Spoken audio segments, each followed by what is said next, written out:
sambil nunggu keputusan Mbak Andi, apa aja sih yang diobrolin sama RG? Sudah ngumpul-ngumpul nggak gitu? Sama siapa? Maksudnya gini loh Kak, kan lagi menunggu nih. Lagi sih udah bukan mikirin masalah dulu, dia udah melambung lagi sekarang jualannya. Alhamdulillah, masya Allah, tabarakallah, itulah tanda-tanda tidak ada manusia yang bisa menjatuhkan manusia lainnya kecuali Allah Subhanahu Wa Taala.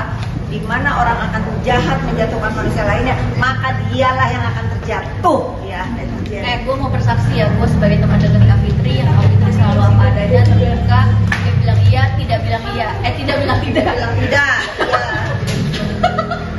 Kak Fitri dituduh menerima uang miliaran dari Dr. Reza Gladys. Itu tidak ada satu Itu berdebat pun. Menerima ia pernah, baju aja ya satu dikasih, itu pun karena ulang tahun. Jadi tidak pernah ada menerima uang satu perak pun. Makanya selalu Reza Gladys, setiap Kak Fitri marah sedikit, itu dia telepon aku. Aduh Kak Fitri marah sama aku, tolong dong bilangin kayak begini. Saksi ya. Ya. Saksi. Terus aku mau ke rumahnya, kamu temenin aku dah, aku takut Kak Fitri marah. Karena apa? Ya memang orangnya dia itu, dia bikin marah. Dan bikin marah. Marahnya itu bukan apa ya, aku tuh marah sama Reza itu kalau dia males live down gitu. Ya, maksudnya Kak Fitri itu tulus gitu kan. Menyemangati kalau Jadi kita jadi kalau misalkan asas dasar transaksional, mungkin ya udahlah ya, kan gue bayar lo untuk transaksional, profesional. Ini tuh nggak ada karena nggak mungkin aku marah kan. Iya, kalau marah ya udahlah ya gitu. Nah ini karena memang ini jangan dipelintir ya, jangan dipelintir nih, jangan dipelintir. Marah ini, marah aku ke Reza itu kalau misalnya dia lagi down nih, aduh Kak aku capek banget, gini, nggak selesai, kamu jangan down dong kan. Kasihan orang-orang yang mensupport. Aku juga kan udah jatuh bangun menemani. Kalau kamunya down kan juga sia-sia dong perjuangan kita gitu. Kalau dia udah capek tuh biasanya aku diemin, nanti dia telepon Ica. Ya, dia sampai datang ke jam 12 malam. Terkadang ke rumah Kak Fitri nggak angkat telepon. Jadi mungkin nggak kayak begitu Kak Fitri dikasih duit 20 miliar. Katanya kan isinya 20 miliar tuh. Satu perak pun nggak ada ya. Itu duit ya itu ya. Gitu. Jadi gue selaku orang yang dekat dengan keduanya, apabila bagaimana pasti Reza telepon saya. Tapi sih nggak usah digubris sih. Aku mau gubris Kak, aku yang tidak ikhlas gitu. Makanya tadi aku bikin story kan, khawatirnya setiap ada perkara, ada Kak Fitri selalu teror, ini post ini nimbrung. Makanya aku langsung backup. Terus aku bilang ke aku bikin story kayak gini ya. Aduh lu ngapain sih mikirin netizen?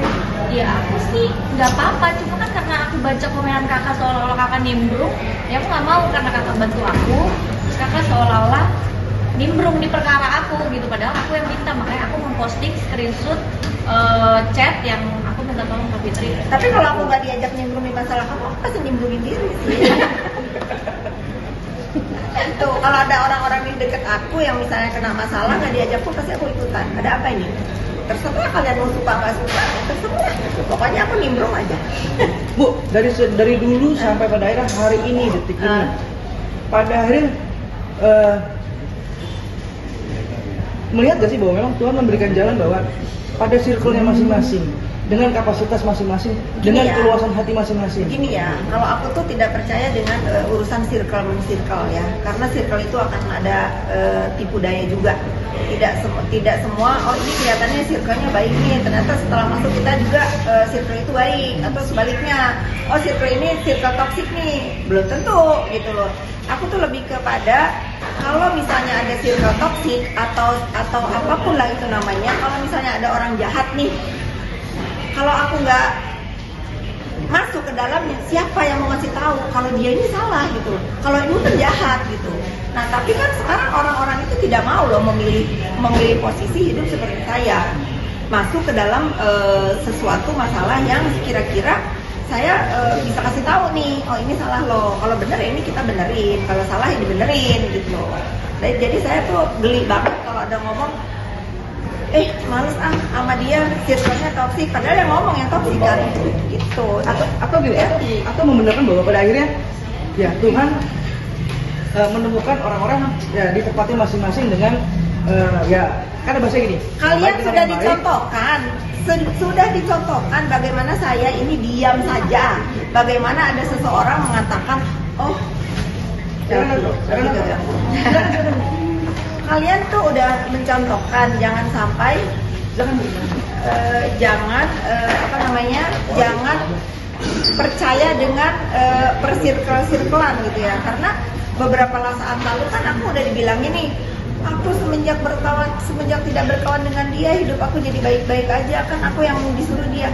Lihat apa yang terjadi, katanya masuk ke dalam circle orang-orang kaya dan orang-orang baik, terjerumus terjerumus kan ya gitu. Jadi kadang-kadang ucapan itu adalah doa ya.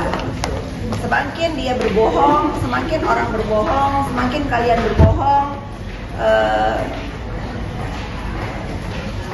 Tuhan akan menunjukkan jalan yang benar. Kasus sudah selesai. Kasus siapa? Aku ini lagi kisah Marisa. Jangan sebut-sebut kasusnya, nggak aku lagi temenin ya. Kalau Reza Gladys sudah vonis sementara, Ya. terbukti dia diperas, udah itu dulu ya. Oke. Mungkin sekarang kondisinya seperti apa sih Kak? Kan masih dapat support juga Kondisi dari Reza, dari Kak bahagia dan Fitri. kaya. Bahagia dan kaya, amin. Udah itu lagi ya Kak, udah bangkit lagi dari setelah Kan kemarin. kalian bisa lihat dia sekarang setiap hari live-nya udah bagus, jualannya udah rame lagi. Ya itu alhamdulillah, karena aku merasa menemani Reza nggak sia-sia karena tidak terjatuh gitu dengan sesuai harapan-harapan sindikat. Kak, kemarin tuh ada itu juga di netizen komentar live-nya Reza Gladys rame tapi nggak ada yang beli. Ada komentarnya nggak? Itu mah kata orang tolol kan, boleh ya yang ngomong itu tolol. Kenyataannya tidak seperti itu ya kalau yang Nggak dibukain kok omset. Udah kalian Oke. syok kalau tahu penghasilan Reza Gladys sehari kalau live berapa, kalian syok. Nanti kalian cari cara lagi gimana lagi Itu data kan biaya. bisa-bisaannya banget. Udah ya kita Artinya itu pertemanan kalian semakin erat. dengerin ya. Masya Allah. Sekarang dunia perbazar itu udah ketinggalan zaman, udah jadul. Ya jadi kalau kalian yang punya bisnis bazar ini cepet jual mesinnya.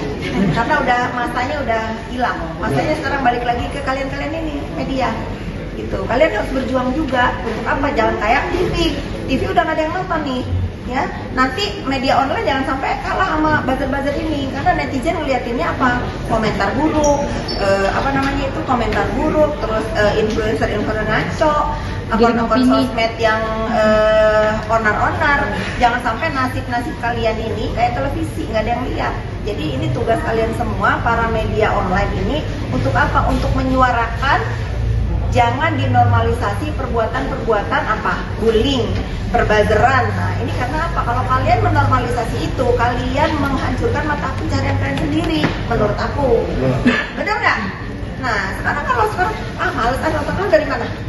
Dari media apa? Artikel sama hiburan selebritis. Enggak, males mending mah kita lihat IG-nya sini nih, onar nih, rame nih. Karena buzzer, kalau iya, kontennya. Lama-lama kalian yang tertindas sama mereka. Jangan. Nih saran aja ya dari orang tua. Jangan kalian kalau kita lihat dari mana? Koran, nggak ada yang baca koran kan? TV, nggak ada yang nonton TV. Tulisan, nggak ada yang baca tulisan. Nah sekarang apa? Jangan kalian mata pencarian diambil sama orang-orang pengguna sosmed ini yang nggak bertanggung jawab. Gitu. Kata saya, ya paham. Oke, tutup dulu. Dulu nanti. Males kan kalau gue nasihatin.